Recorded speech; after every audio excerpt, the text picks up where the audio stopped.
Vamos resolver o problema do vendedor de jornais, que é um problema clássico da tomada de decisão em ambientes incertos, isto é, trata-se de um vendedor que compra e vende jornais diariamente e no fim do dia, se não conseguir vender os jornais todos, devolve os que lhe sobrarem ao fornecedor. Temos três preços diferentes, temos o preço de venda, que é o preço a que ele vende os jornais ao público, unidade, temos o preço de custo, que é o preço que o vendedor compra ao fornecedor, e temos o preço de devolução, que é o preço a que o fornecedor lhe aceita os jornais por dia. São tudo preços por unidade. E temos uma procura incerta. O vendedor não sabe quantos jornais lhe vão comprar em cada dia. Portanto, mas sabe que pela experiência própria, que a venda de jornais varia sempre entre 700 e 1100 jornais. Portanto, ele vai comprar também diariamente entre 700 e 1100 unidades. E ele quer saber que lucro é que pode esperar com estes dados, que lucro é que ele, diário, médio, ele pode esperar. Portanto, nós vamos fazer um ensaio para 10 dias, que é pouco, mas é para experimentarmos, e vamos dizer que as unidades que vão da procura, portanto, as unidades que vão ser procuradas serão geradas aleatoriamente através da função aleatória entre, com o mínimo de 700 jornais e 1100, o máximo 1100 por dia. Geramos um número aleatório.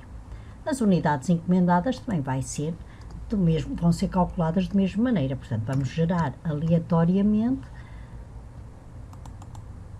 uma quantidade entre 700 e 1100 jornais por dia. E as vendas? O que é que ele vai vender? Se ele realmente comprou 934 jornais e só lhe só apareceram clientes para 903, quais são as vendas que ele faz? As vendas que ele faz são 903, que foram os clientes que lhe apareceram no quiosque para comprar o jornal. Portanto, são 903 jornais que ele vai vender. E devolve o resto, que são 30, devolve o resto dos jornais ao fornecedor. Portanto, ele vai considerar o máximo, as vendas, é sempre o mínimo entre a procura e as unidades que ele encomendou. Se encomendou menos do que a procura, ele vai perder a oportunidade de vender mais jornais. Se ele encomendou mais unidades do que a procura, vai ter de devolver, vão-lhe sobrar jornais e devolve no final do dia ao fornecedor. Os custos são sempre os custos que ele dos custos dos jornais que ele comprou, que ele encomendou ao fornecedor. As devoluções são as sobras, portanto, se comprou mais do que vendeu, se encomendou mais do que vendeu ao fornecedor, ele vai ter de devolver ao fornecedor. Portanto, se a diferença entre as unidades encomendadas e a procura for positiva, ele vai devolver jornais ao fornecedor. E o lucro serão as receitas, e as receitas o que são? As vendas mais as devoluções, menos os custos. Portanto, o lucro serão receitas menos os custos, e nós temos como receitas as vendas mais as devoluções. Eu coloquei já aqui assim ao lado, em letras maiores, para vermos bem a fórmula das vendas. Reparem, eu vou já utilizar a função let, que me tem muito interesse no sentido em que eu vou definir as variáveis, portanto, as encomendas, a procura e o preço de venda, e vou agora definir com estas variáveis, defino a fórmula.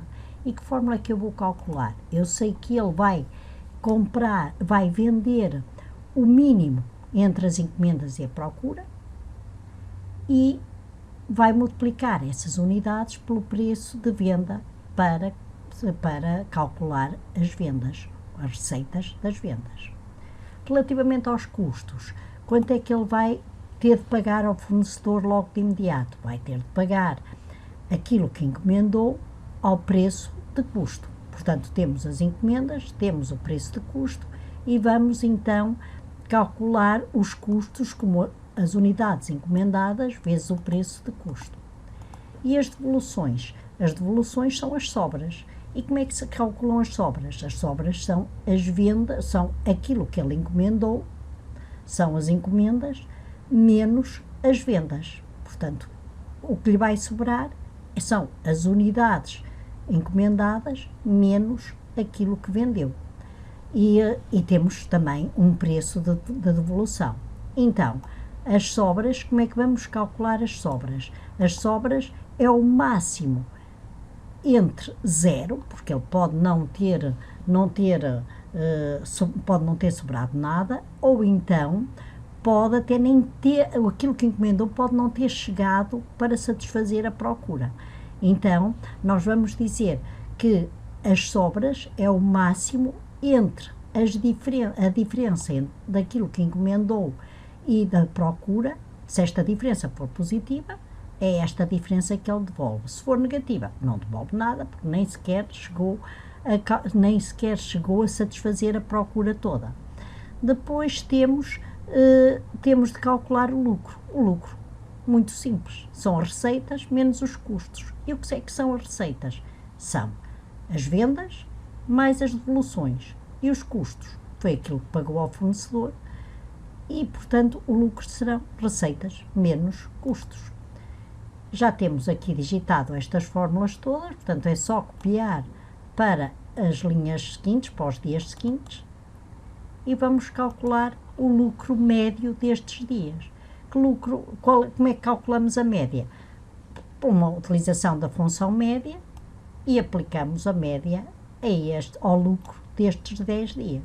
Portanto, com esta nossa experiência, podemos dizer ao vendedor de jornais que ele pode ter um lucro esperado diário com a venda de jornais de 290 €.